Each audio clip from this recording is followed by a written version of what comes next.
DBS plays.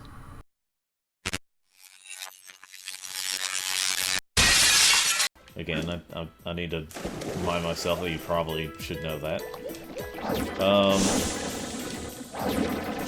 But yeah. I think like when it comes to remasters, like I think $30 is a little steep when it comes to buying this game. You know, fresh, new. What if I don't wanna?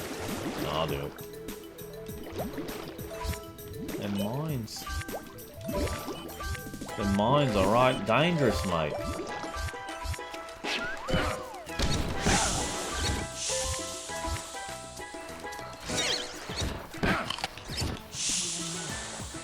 Wait. Anyway. Alright, eels. Careful, Ty. Those eels look pretty nasty.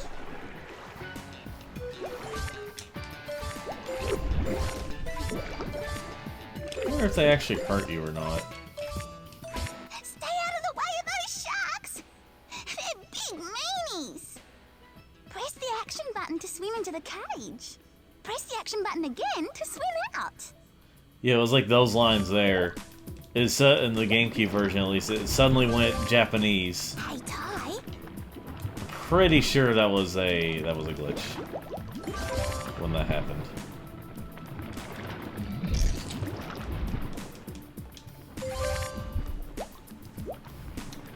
Anyway, just getting all these opals out of the way.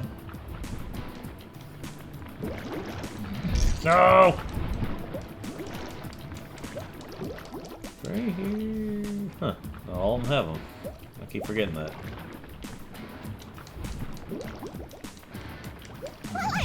No! Ow! That hurt! Anyway. These thankfully give you bubbles and such. No!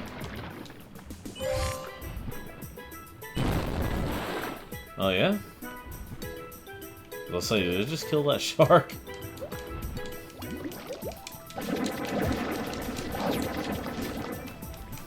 Anyway.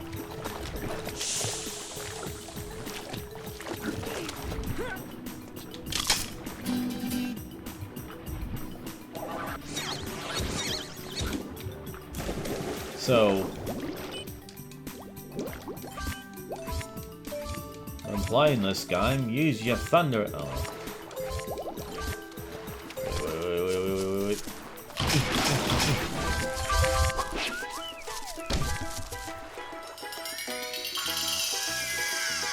Die. Can't remember if it's like you get an achievement for biting so many of them or biting so many at a time or something like that. Because I got the trophy on PlayStation version. I feel like I got a trophy for the on the PlayStation version for like something like that. Yeah. Pages. See, now some of these levels in this game, like they're a bit too big. I think that was one of this game's problem. For a collectathon, some of the levels are a bit too large. So when you're trying to find all the collectibles, it can get kind of annoying. Especially since there's a lot of areas that look kind of samey in these levels. But still a fun game overall. It's funny, like, okay, so whenever I was originally getting this game, we weren't actually sure if the game was, like, rated E. And this was at a time when my parents, like, didn't want me to really play anything past E, or I guess if E10 was out at the time, they'd probably allow that too, because they didn't, like, we had some T-rated games. We had some games that probably would be T-rated these days. Well, I mean, some of them did get T-rated whenever they got re-released, such as the Mega Man X games. But I think that, like, I'm just kind of checking to be sure if I, yeah. Anyway. So we were checking. For some reason, me and my brother thought that this game might have been T-rated. We didn't know that much about it. But we looked and it was definitely E-rated, so I was able to get it. And it was like $20 at Walmart, so at the time on PS2, so yeah, it worked out. Struth? Hey, Dal, how are you? Yeah, good. And what about you? Let me guess. Rex was worried about me again? Yeah, that's right. Isn't he a sweetheart? Well, I better get home so he stops fretting. Righto then. By the way, I found this on the way. Want it?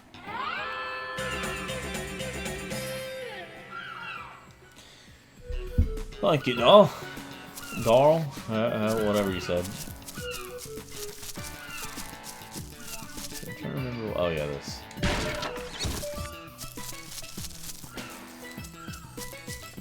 Let's see here.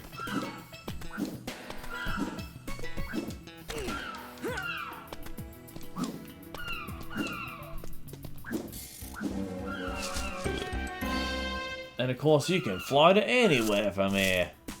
Anyway. Let's fly down there. So yeah, I think that, like, the speed that Ty goes and the, yeah, with the speed that Ty goes and the type of game that this is, I feel like some of these levels are just a little too big. And that was kind of one of my problems with Banjo-Tooie. The way that game played, mixed with the level sizes, just didn't match as well as like the original Banjo-Kazooie. And I'm not saying the original Banjo-Kazooie was like this flawless game or anything, but it was definitely like its more contained levels felt better for the type of game that it was. Whereas Tooie, I would justify the bigger levels if the game, like, you know, was set up a little better for it. And I think that's partially why I like Banjo-Kazooie Nuts and Bolts a little more than even Tooie. Not more than the first Kazooie, but Nuts and Bolts was like the levels were so big they actually decided to make kind of centered the game around the car mechanic, or, you know, building vehicles and stuff. And I know it wasn't everyone's cup of tea, and maybe it should have been a different IP at that point. But I get it. They wanted to change it up. They changed it up a little too much from the Banjo-Kazooie formula. So I think I don't think the game would have gotten as much hate if it wasn't, for a couple of reasons. Like, I know I'm talking about Banjo-Kazooie now, but it's, you know, Collectathon, so. For a couple of reasons, I feel like Banjo-Kazooie Nuts and Bolts would have done better had it either been a different IP, or that was like a spin-off of Banjo-Kazooie, and the next Banjo game was not far away, and that one was just given to us just to hold us over. Or if Banjo-Kazooie had quite a few games at that point, it had only been like a couple of years or something since the last Banjo-Kazooie game, then I don't think it would have got... I'm sure people wouldn't have liked it as much if it was still a Banjo-Kazooie game. But I think that having it be a Banjo game was kind of a mistake, or a mainline Banjo game. Considering it that was kind of a mistake. You know, I still think the game is good. It's just not a really good Banjo game. It has those elements, but like it's the changes they made. I just feel like it should have been a different IP. Would it have attracted as many people? Probably not. I mean, the fact that it was Rareware may have helped, but, you know. These fish get hungry for Tasmanian tigers. Let's see here. Are there any opals around here? Hey, buddies. know what? Screw you. On. Well, they don't seem to want to eat toy, right? Oh, nope.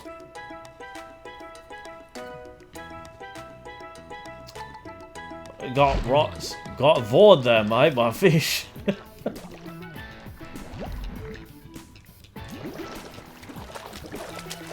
Because I'm sure they absolutely had vor on the mind when they made that.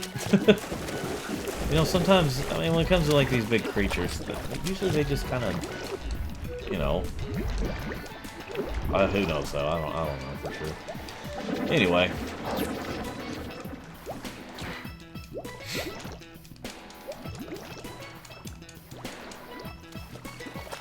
But I like when you can do stuff like that in games, just kind of break them in some way. Whether it's small or it's, you know.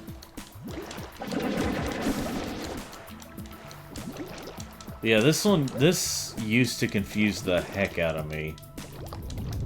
Like where you had to go, how you had to get certain places, and it used to confuse the heck out of me because they all look so samey. Like a lot of the locations look so samey. I get it, it's to stay consistent with the level theme, but they could have differentiated it at least a little bit. Oh, but anyway.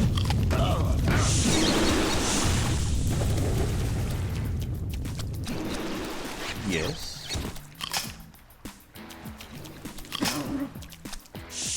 Things used to freak me out. Also, like the little sounds they make when they walk used to also freak me out because it was just like, I was like, what is that? What is, you know, big lobsters or whatever these are.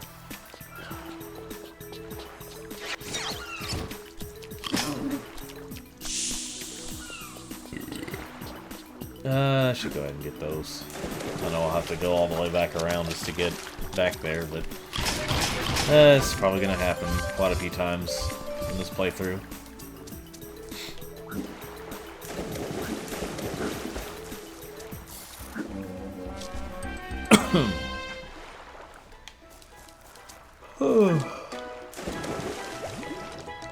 But yeah, I greatly enjoyed this game. If you haven't already if you couldn't already tell, I enjoy this game. Not my favorite, but I enjoy it. But back to Banjo-Kazooie, other big collectathon. That looks good. Other big collectathon series. It's still a really good. Like again, I still like Banjo-Tooie. I think it's alright. I just think it was just a little too large for the kind of game it is, and it is a little too Metroidvania for my liking. Certain Metroidvania, like I'm very specific about what kind of Metroidvania I play. I guess you could consider it that. Metroidvania. Apparently, some people call it Zeldavania sometimes, or something like that.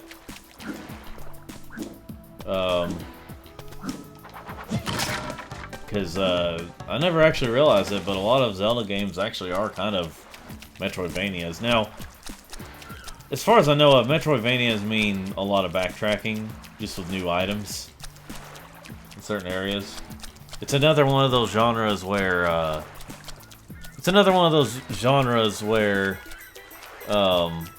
you know, people say, "Ooh, I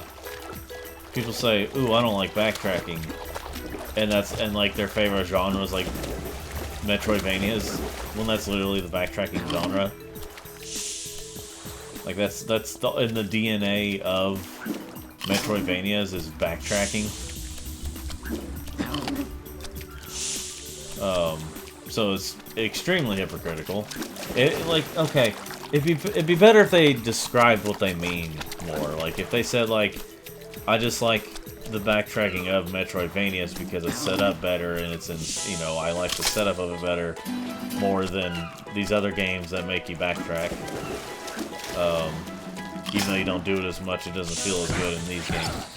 If they kind of described a little more about what they mean, I would excuse it more, but like when they argue that, but I don't really excuse it when they just like, when those, you know, like a prime example I pointed out quite a few times is Spyro 2 backtracking. Like, yeah, it's a little bit annoying to backtrack in that game, or that you have to. But it's really not the end of the world. Like, the most you'll go back to a level is, is once. Like, like, and I get it, there's that one mission. Get 9 lives, alright.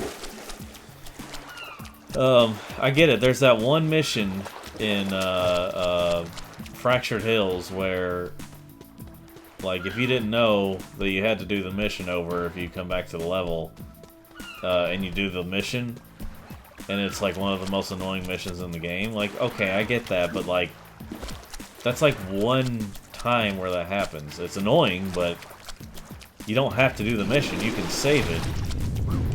And I get that first-time players may not know that, but that's why when you come back to it, it's, you know...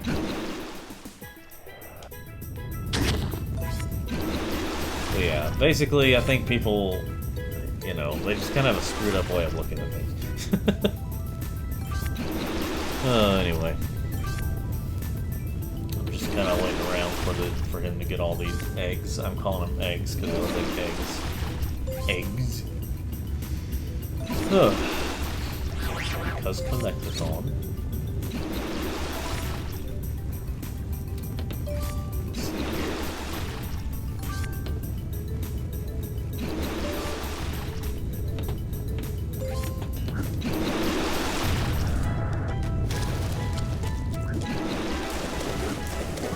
Let's see, I get that, like, okay, so one of the problems with collectathons is when you're trying to find all the little collectibles.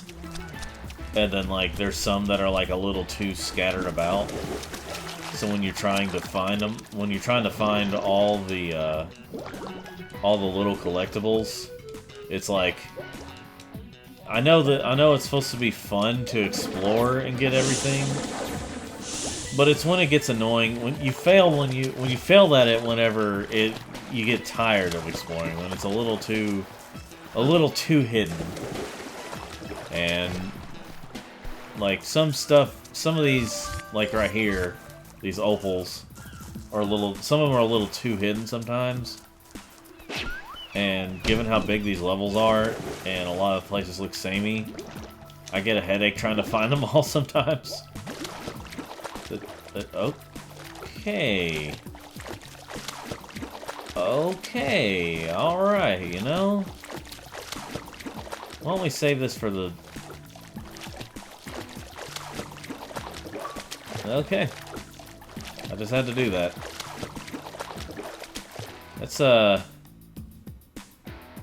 That's right interesting.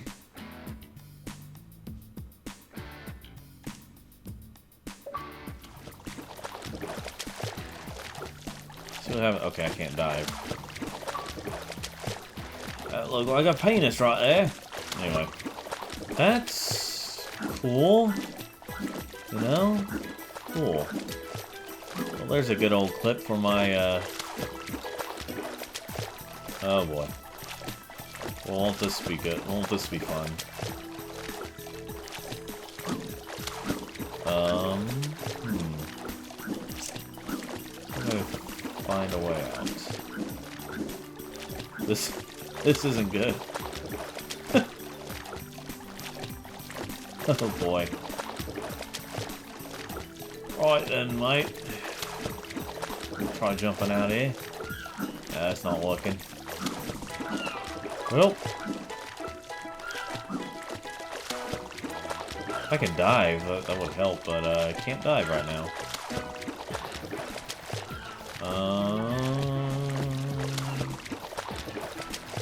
See, I like breaking the game, it's just that I also like it whenever I have a chance to unbreak it. I might be able to do that here. We'll see.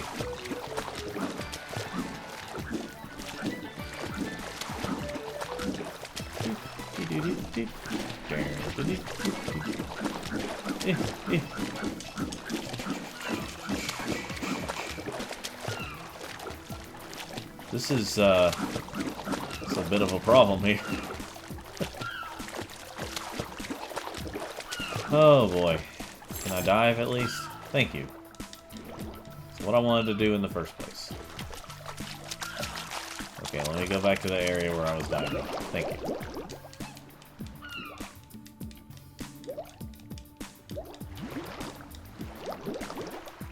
Well, this is cool. This rules. Well, while I'm doing this, I might as well see how far out I can go. Or I could die. Hey, you know what? That's an idea and a half. But while I'm doing that, why don't I see how far away I can go?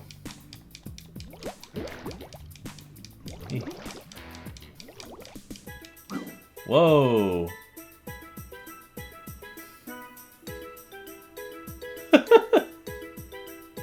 Okay, I may have to exit the level now. Oh boy. I mean, I gotta say, this is pretty funny. Okay. First, let me save it.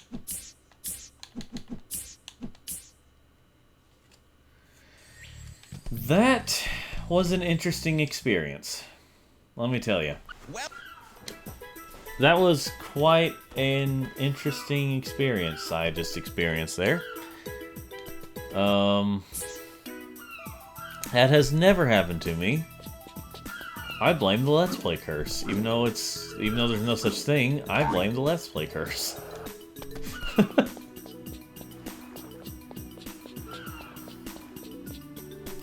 Anyway. So, Ty, are you up for a race? See if you can keep up. So the thing about him is he's a lot faster underwater. Like, it's hard to keep up with him underwater, but he's a lot slower on land. So that's where you get him. That's where you can catch up with him, is that you just gotta make sure that you do it. You know.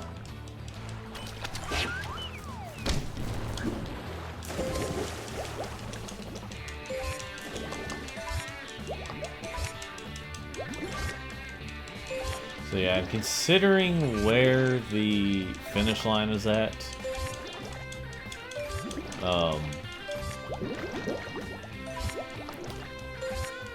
like, he's probably about to catch up with me right now, maybe. But you're a lot faster on land than him, so that's how you can do it. By the way, I started realizing why we have ring races these days. Like, why there's a lot of games with, like, ring races. And I've at least my theory, if it's not the actual answer, my theory is that it's probably to keep you in line. Like when it comes to games that are open like this, like, you're still in the level that's open, but so when you're racing, you know, you can't either just break the game, or you can't, or you don't, like, lose track of where you're supposed to go. You have these rings to kind of help you out. You know, one thing I think would have helped this game out,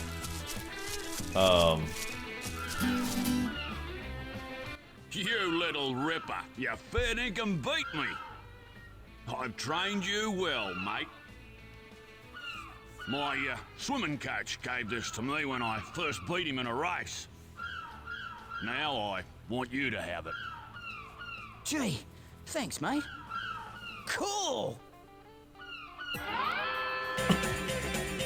So I think what I'd say, what I'll say about this, what